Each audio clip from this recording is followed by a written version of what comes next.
شیخ صالح فوزان حفظہ اللہ سے پوچھا گیا کیا یہ بات صحیح ہے یا یہ کیا مناسب ہے کہ جو مدرسے میں اسکول وغیرہ میں ایکٹیویٹیز کرائی جاتی ہیں اس قسم کا جو شخص ہے بچوں کی تربیت کرنے والا وہ اپنے اسٹوڈنٹس کی تربیت جو ہے جہادی تربیت کرنا شروع کر دے، جہادی ٹریننگ کروانا، کیونکہ اس طور پہ کہ وہ اپنے جو مختلف گروپس بنائے جاتے ہیں، ان کی ٹیم بنائی جاتی ہیں،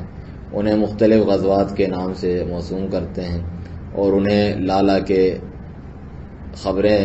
پہنچاتے ہیں مجاہدین کی چیچنیا میں اس کے علاوہ، اور انہیں ویڈیو فلمز بھی دکھاتے ہیں جس میں بعض جو ہے معرکوں اور شہداء کو دکھایا گیا ہوتا ہے، اور جوش و جذبہ اور ولولہ انگیز قسم کی انہیں جو ہے اناشید جہادی ترانے وغیرہ سنائے جاتے ہیں جو جہاد پر ابھارتے ہیں۔ شیخ کے جواب میں فرماتے ہیں کہ جو معلم جو ٹیچر ہوتا ہے، استاد ہوتا ہے، وہ امانت دار ہوتا ہے، اس کے ذمہ یہ امانت سونپی گئی ہے،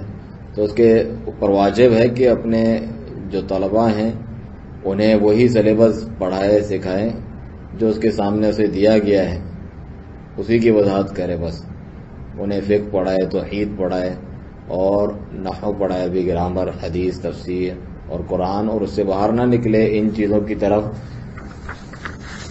جہاں تک وہ بچے نہ پہنچ سکتے ہیں، نہ ان کی عقلوں کی اس تک رسائی ہے، اور وہ انہیں ان کی اپنی جو سبجیکٹس ہیں اور ان کے جو دروس ہیں اس سے مشغول کر کے کہیں اور لے جائیں گے، اس سے پھیر دیں گے۔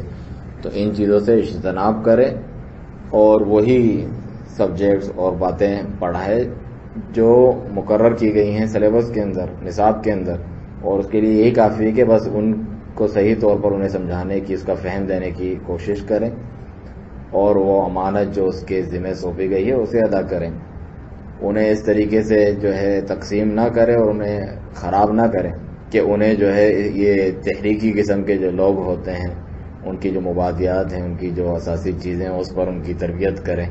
اور انہیں علم حاصل کرنے سے محروم کرنے کا سبب بنیں۔